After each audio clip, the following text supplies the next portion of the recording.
see these everywhere at this time of year. Maybe even have some in your home right now.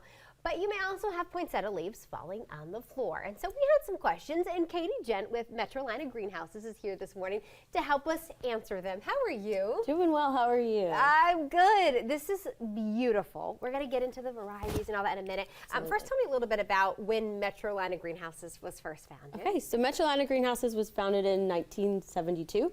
By Vicki and Tom Van Wingerden. And since then, their sons and daughters now own it. There's 6 children. And so they're still family owned and still family operated. And it's such a wonderful environment to work in. We've grown from 1 acre to over 250.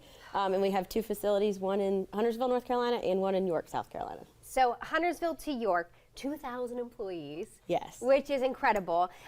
Let's talk about, obviously, poinsettias today. You see all these, how do we get the different varieties of poinsettias here? So red is the original color that's native to Mexico. It doesn't look like this in Mexico. It's much taller. We've had breeders that work on poinsettias to get them compact so they fit well in your home.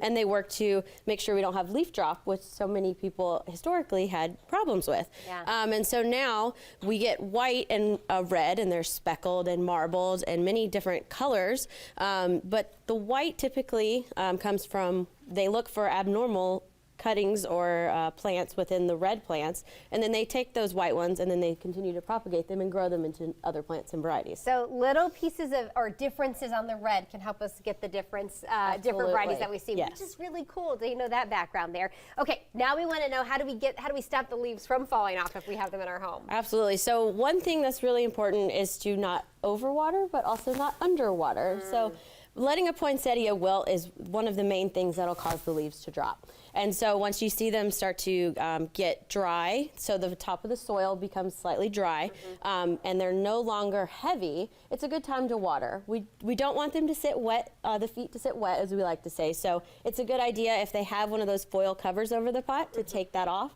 Put it in the sink, water it, and let it drip dry. And then once it's dry and not dripping anymore, you put the foil back on, and then you can place it back in your home. When would you know you put too much in? Too much water? So if you have too much water, you'll see if you have a foil, it'll kind of sit in the bottom, and you'll be able to feel the water in the bottom of the foil. Okay. If that's the case, take the foil back off and just let it keep dripping. Good information there. Also, they don't like to be cold. Tell me about that. Absolutely. And this morning I brought these in, and it was 42 degrees, so I wanted to get them inside quickly. Get inside. Yeah, we all do.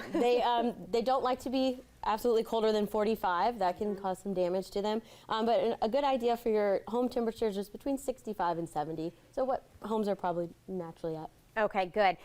Also, people always want to know how you get them to rebloom. Absolutely. Can you do that? How does that work? You can. It's, every year we want you to buy fresh plants because it's going to look the best in your home. But there's a lot of information from North Carolina State University where you can look to see how to get your plants to rebloom. Very cool. We also understand that you guys have some white and pink and different colors. We do. I believe we have some pictures of those, which is really cool. Look at those.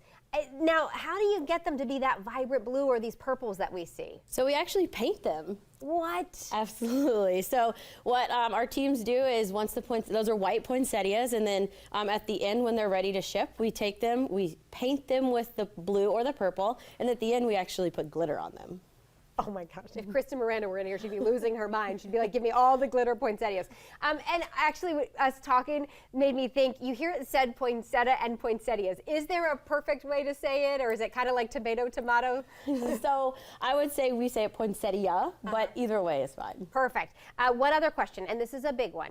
We've often heard from dog owners concerned, like if my dog eats that plant, can they be harmed or would they get sick? Is that true? Or what's the answer to that? So no, the plant is non-toxic. If a child or a pet were to maybe try to ingest it, it's very bitter. So typically they don't want to ingest it, and it's non-toxic. The most maybe an upset stomach. So that's what I heard. It's like the sap sometimes from the plant that would lead to the upset stomach and that sort of thing. Okay, good information. Thank you so much for being here with us today. Let me put Metrolina Greenhouse's information on your screen. There's their website, Instagram. They're on X and on Facebook. And folks can visit those locations in Huntersville and in York, right?